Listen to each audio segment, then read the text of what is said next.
Lihat deh, tingkah laku Siti yang menggemaskan. Walau masih berusia 12 tahun, ia sudah pandai bersolek. Tak jarang ia mengikuti kakak-kakaknya yang menari dengan lincah di depan kamera.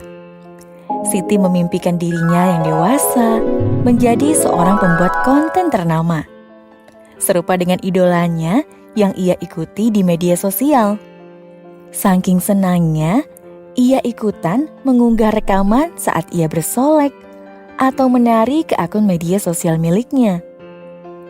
Sayangnya, alih-alih mendapat pujian, Siti justru mendapatkan banyak komentar negatif yang menyakiti hatinya. Akibat dihujani komentar negatif, Siti jadi ragu dan merasa rendah diri. Siti mempertanyakan bakat dan mimpinya untuk menjadi ternama. Apa yang terjadi dengan Siti sangat disayangkan. Potensi yang bisa berkembang jika mendapat dukungan justru harus terkubur karena perundungan. Iya, Siti mengalami perundungan. Perundungan bisa terjadi di mana saja, termasuk dunia maya atau media sosial. Terlebih saat ini, dunia digital tidak bisa dipisahkan dari kehidupan sosial anak masa kini. Selain di dunia maya, sebenarnya di mana dan kapan saja sih perundungan bisa menimpa anak? Perundungan ternyata dapat terjadi kapan saja dan di mana saja.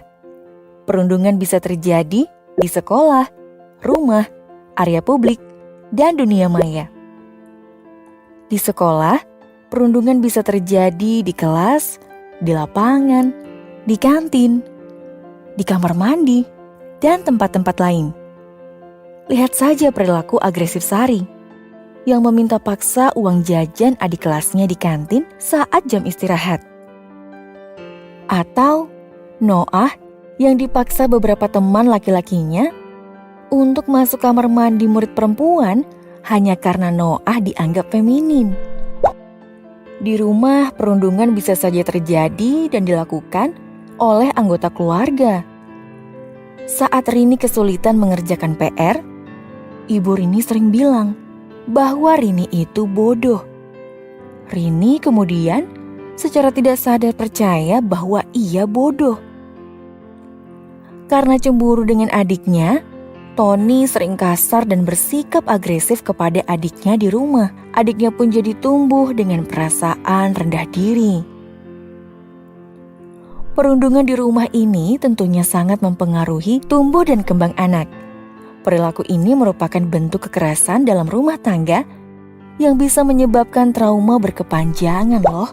Perundungan juga bisa terjadi saat anak berkegiatan di luar sekolah. Rambut Ani berantakan karena lagi-lagi rambutnya ditarik dengan agresif oleh salah satu senior tim basket seusai pertandingan. Dodi merasa sakit hati dan dendam karena baju renang yang dihadiahi ayahnya rusak dan dibuang ke tempat sampah oleh temannya. Ternyata teman-temannya tersebut sudah beberapa kali membuang barang milik Dodi. Terakhir dan tidak kalah penting, perundungan juga bisa terjadi di dunia maya atau di ruang-ruang digital, tidak hanya di media sosial, tapi juga mungkin lewat platform mengobrol seperti WhatsApp, Zoom, Line, dan lain-lain. Meski tidak disakiti secara fisik, tetapi cemoohan yang berulang kali, penyebaran foto yang memalukan tanpa persetujuan, dan bentuk-bentuk perundungan lain di media sosial ternyata berdampak cukup besar bagi anak. Bayangkan, perundungan di dunia maya ini dapat terjadi kapanpun. Saat ia bersama teman, keluarga, atau bahkan sendiri. Korban perundungan daring terus merasa ketakutan dan tidak nyaman, bahkan ketika ia berada di rumah atau kamar yang seharusnya membuatnya senantiasa merasa aman. Apapun bentuknya, dimanapun kejadiannya, perundungan dapat menimbulkan sikap cemas bagi yang mengalaminya. Selain itu, perundungan juga berpotensi mengganggu tumbuh kembang dan cara bersosialisasi anak. Murid yang menjadi korban perundungan rentan menjadi rendah diri, lebih suka menyendiri, memiliki gambaran terhadap orang lain atau kelompok lain negatif.